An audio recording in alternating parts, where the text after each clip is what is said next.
वालेकुम जी। जो भाई कनाडा जाने के ख्वाहिशमंद है तो आज जो है हम ऑनलाइन canada.ca पे जाके चेक करेंगे कि हम किस तरह से चेक कर सकते हैं कि हम जो है एक्सप्रेस एंट्री के लिए एलिजिबल हैं या नहीं हैं, या किस तरह से हम डायरेक्ट जाके खुद चेक कर सकते हैं। आपको किसी एजेंट की ज़रूरत नहीं है, सब कुछ कनाडा गवर्नमेंट ने जो है ऑनलाइन जो है सब कुछ दिया हुआ है। आइए मैं आपको स्क्रीन पे चल के दिखाता हूँ इंशाल्लाह।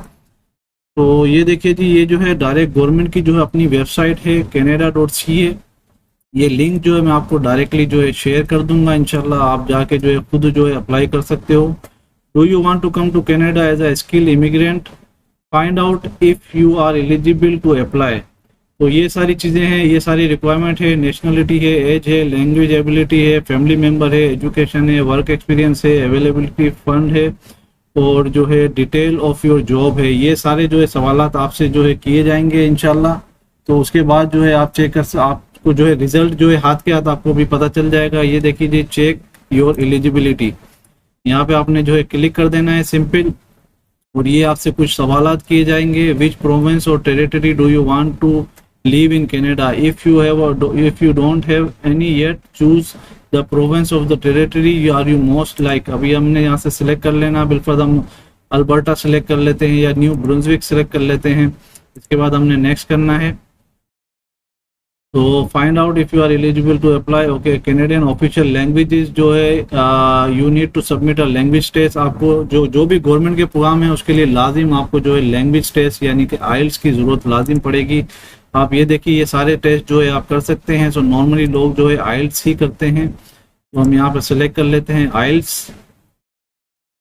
तो यहाँ पर जो है देख लीजिए, आपको जो है what date you did the test. तो यहाँ पर आपको सेलेक्ट करना पड़ेगा जो भी डेट आपने की है। सपोज मैं सेलेक्ट कर लेता हूँ बिल्कुल रिसेंटली, जो है हमने सितंबर में बिल्कुल किया है।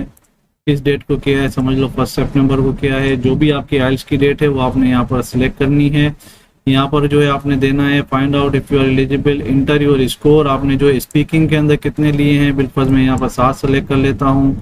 राइटिंग के अंदर कितने लिए हैं, सपोज मैं 7.5 सेलेक्ट कर लेता हूँ। उसके बाद लिसनिंग के लिए कितने लिए हैं, 7 सेलेक्ट कर लेता हूँ। उसके अलावा राइटिंग के अंदर आपने कितने लिए हैं, 7.5 सेलेक्ट कर लेता हूँ। जो भी आपका रिजल्ट है वो आपने यहाँ पर सिलेक्ट करना है। उसके बाद next, do you have any language result with language test, did you take for the second official language. So no.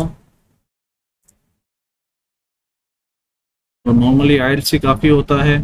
In the last 3 years, how many years of skill work experience do you have? Suppose आपका जो भी काम है, तो I have more than 1 year.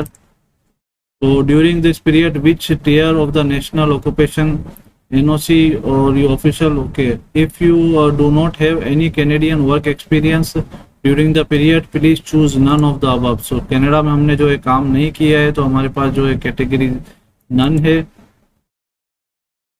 None select कर लेंगे।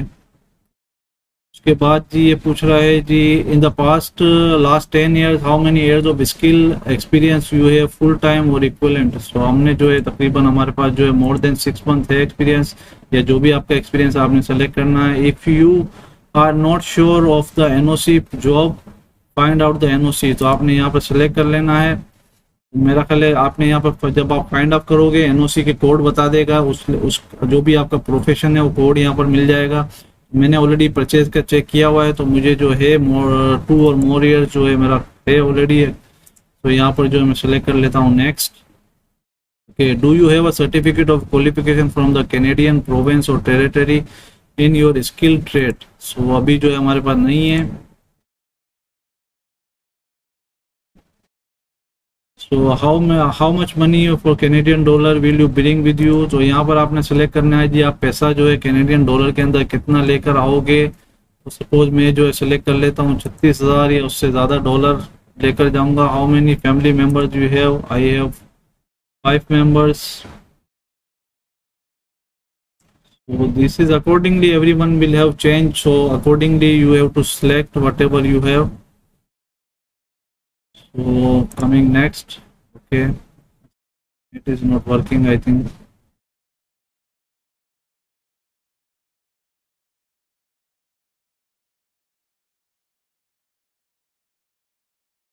So net जो है स्लो हो गया है, तो ये जो है डायरेक्ट गवर्नमेंट की वेबसाइट है, यहाँ से जाके आपको जो है डायरेक्टली जो है पता चलेगा कि किस तरह से आप जाके जो है अप्लाई कर सकते हैं, जाके जो है आप चेक कर सकते हैं कि आप जो है किसी भी मतलब ये सिर्फ एक्सप्रेस एंट्री नहीं है, और भी जो मतलब एक प्रोविजनल पीएनपी प्रोग्राम्स हैं उसके अंदर भी आप जाके चेक कर सकते हैं। और ये मेरा ख्याल है मेरा जो है नेट जो है मेरा शायद स्लो हो गया है आई थिंक। जी, do you have a valid job offer letter? तो ऑफ कोर्स अभी नहीं है, अगर आपके पास जॉब ऑफर है तो आप सेलेक्ट कर सकते हैं यस। तो ये क्या है जी, what is your date of birth, यहाँ पर हम सेलेक्ट कर लेते हैं जी 19 सपोज 80 मंथ फरवरी जनवरी। ओके, यहाँ पर ये पूछ रहा है if you did not earn a Canadian degree diploma or certificate you may need to have a foreign education associated by the agency approved by the immigration refugee and citizen. They must show that it is valid and equal to the complete Canadian credentials. तो आपके पास जो degree है वो आपने select कर लेनी है। हम जो है बैचलर डिग्री है और मोर देन इतना इतना ट्रेड टेक्नीशियन स्कूल इंस्टीट्यूट वो आपने सेलेक्ट कर लेनी है, जो भी आपकी एजुकेशन है। अच्छा जी, ये जो आपका रिजल्ट आ गया है, find out if you are eligible to apply. Okay, check all the apply. I have studied full time in Canada 2 years or more. I have at least 1 year of full time work experience in Canada. I have relative in Canada. No, we don't have none of the above, क्योंकि मेरे पास कुछ भी नहीं है भाई। I have relative in no, none of the above we have. Okay जी, what is your marital status, यहाँ आपने सेलेक्ट कर लेना है जी, मैरिड हैं या सिंगल हैं, जो भी हैं। Okay, does your spouse or partner plan to come with you? So of course yes. Is your spouse or partner are citizen of the permanent residency of Canada? No. Next. So has your spouse or partner studied in Canada? No. Has your spouse or partner work in Canada full time? No.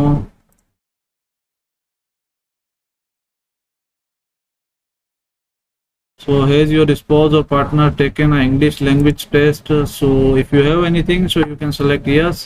So right now I am selecting no, because it's depend totally.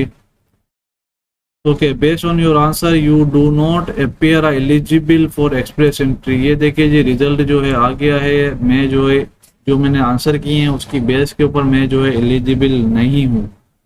तो इसी तरह आपने भी check कर लेना है कि आप जो है एलिजिबल हैं या नहीं हैं। किसी भी एजेंट के पास जाने से पहले आपने ये जो है एलिजिबिलिटी ज़रूर चेक कर लेनी है। ये एलिजिबिलिटी आपकी अगर आती है तो ही जो है आप भाई जा सकोगे, वरना एजेंट को पैसा दे के आप वहाँ नहीं जा सकते हो। आइल्स का टेस्ट होना सबसे पहली जो है शर्त है। पहले आप आइल्स कीजिए, उसके अंदर स्कोर अच्छा आता है, फिर उसके बाद जो है आप चेक कर सकते हैं। अगर आपके पास आइल्स नहीं है तो आप सिर्फ जाके सिंपली जो है चेक कर सकते हैं। कोई भी रेंडमली आप जो है डेट डाल के रेंडमली आपने जो स्कोर डाल के आप चेक कर सकते हैं कि बाकी डिटेल अगर आपकी आ रही है तो आइल्स पे आपने वो स्कोर टारगेट करके फिर हासिल करना होगा। तो ये सारा सिचुएशन था भाई। अच्छा, इसके बाद भी आपको अगर ओके भी हो जाता है, फिर आप सबमिट करेंगे, आपका पोलिंग में जाएगा, उसके बाद गवर्नमेंट आपको सिलेक्ट करेगी। अगर आपके पॉइंट्स पूरे भी हो जाते हैं तो इसका मतलब ये नहीं है कि आप जो है कनाडा के लिए जो है अप्रूव्ड हो गए हैं और आपका वीज़ा लग जाएगा, ऐसा नहीं है भाई। इसके पोलिंग के अंदर आप जब स्कोर आपका पूरा आ जाएगा, अगर एलिजिबल हो गए तो आपको एक रेफरेंस नंबर मिल जाएगा, वो जाके आप जो है अप्लाई करोगे, पोलिंग में चले जाओगे, फिर गवर्नमेंट आपको सेलेक्ट करेगी, इनविटेशन लेटर भेजेगी, उसके बाद फिर प्रोसेस आपका वीज़े का शुरू होगा। उसमें भी 6 महीने से 2 साल तक लोगों को टोटल प्रोसेस में लग जाते हैं। तो ये सारी चीज़ें आपको अपने जो है जहन में रखनी होंगी। तो सिर्फ डायरेक्ट एजेंट भी जाके यही काम करेगा, तो बराए मेहरबानी भाई एजेंटों से बचिए। आप खुद जाके ये सारे काम कीजिए, एजेंटों को लाखों रुपए आप पैसा ना दीजिए। ये सब आपका प्रोसेस हो भी जाता है तो गवर्नमेंट की फ़ीस मैक्सिमम $1000 से ज़्यादा नहीं होती है, वो आप इजीली पे कर सकते हो। इसमें बाद बहुत सारे प्रोसेस हैं, वो भी इंशाल्लाह बाद में डिस्कस करते रहेंगे, अल्लाह ने चाहा तो। दीजिए अदर करती को इजाज़त। कोई भी आपका क्वेश्चन है तो कमेंट्स बॉक्स में आप लिख दीजिए, मैं इंशाल्लाह जवाब दूंगा आपको। जज़ाकल्लाह जी, थैंक यू वेरी मच।